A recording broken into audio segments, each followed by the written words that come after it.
President Obama pranked by White House staffers. I love this. So they have a handful, like 4 or 5 snowmen that sit in the Rose Garden. And the White House staffers in the middle of the night move the snowmen to outside the Oval Office, so the snowmen are like looking inside the window, spying on him. Every time. As like President Obama is like signing bills, like really important presidential stuff. And according to the White House staffers, President Obama was surprised. He thought it was funny. He loved it. Thoughts, 5 words or less. Please don't go Obama. Damn, damn, damn. It's almost over. Frosty's melting. My heart. Thanks, Obama. I love it. I love him. It is really sad to think that this is his last Christmas. Yep. Mm-hmm. Next year, let's see if they'll feel Let's see if there is a Christmas next year. I don't know. If it'll end. I don't know what's It says happening. a lot, though, when staffers feel comfortable enough to prank their boss, let alone the President of the United States. It says a lot about his character and how familiar and how he treats his staff. Yeah. Well, you know, there's also a photo that I saw recently when Donald Trump went to go meet with President Obama at the White House after he was elected. And it was a photo of the White House staffers looking on. And have you guys seen it? I You know this the photo. It's really funny because they're all just like, Yeah, They're sad. Yeah. they We're loved all the last sad. 8 years. Yeah. Thank you. So I think it is sort of bittersweet to see things like this and remember, hey, let's be grateful that we were all alive to remember and discuss and be grateful for such a great president with such an awesome sense of humor. I think that's one of my favorite qualities about President Obama. Yeah, if you just listen, like he did a lot of podcasts. He did the Mark Maron podcast, and I listened to that just thinking, oh my God, this guy's super nice and like personable and a human being. And he was able to do those White House Correspondents' dinners where he delivers jokes and you don't want to just pull your hair out because it's so I awkward. know. It's great. It's awesome just to be. I was able to be at one of the White House You dinners. were? You're Yeah, during the everywhere. first term.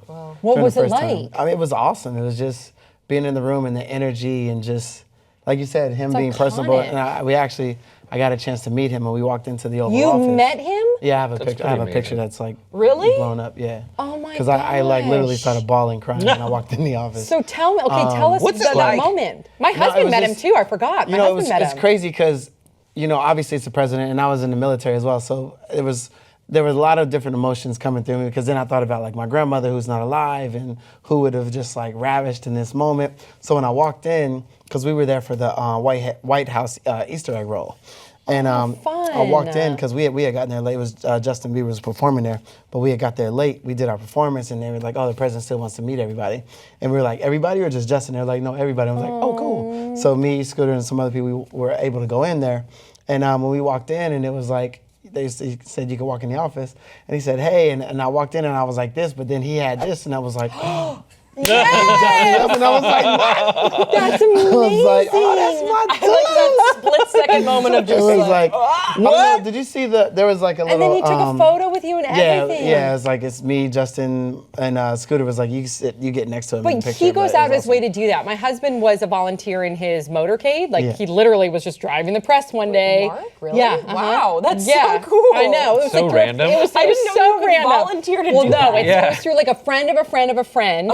That it was actually a long time ago, an employee's boyfriend that worked at our candle company, and she was like, "Oh, they need someone else to drive in the motorcade. Do you want to do it?" My husband's like, yes. And so he had to send everything in to make sure like his license was current and he wasn't like on the FBI wanted list. And so then he had to be there at 4 a.m. and President Obama came in I think it was to be on Jimmy Kimmel. This was a couple years ago.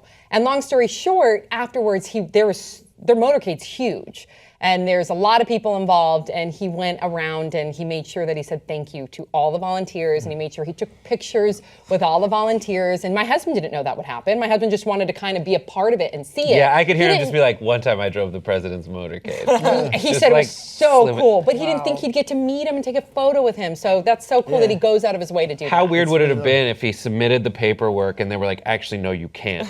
And he was like, why? And they were like, we can't and then tell he, you. and he never found out why. But it just goes to show because I have a lot of friends that are very conservative Republicans, and they're like, oh, he's just a Hollywood president. And he wants to just be in the limelight, and he's going on Ellen. Presidents don't even go on like TV shows that much. And I was like, well, first of all, times have changed. You got to reach like other people, and I feel like President Obama was one of those personalities to show you the type of man that he was, the type of father, the type of husband, the type of human being that he is, so you can also understand where he's coming from when he's trying to pass legislation, when he's trying to pass bills. And I feel like that's extremely important in knowing who our leader is. That's a great point to in the free lead. world. And That's it's just sad that I'm not going to say it's sad. I'm still going to give our president-elect an opportunity to do some things, because I mean we have to. Like, what are we going to do? There's you have to give him a chance in that respect. But I just don't think that we'll have that type of personality the way that President Obama was. Right. I think it's once in a lifetime. Yeah. All right, please share your thoughts in the comment section below. We'll see you next time.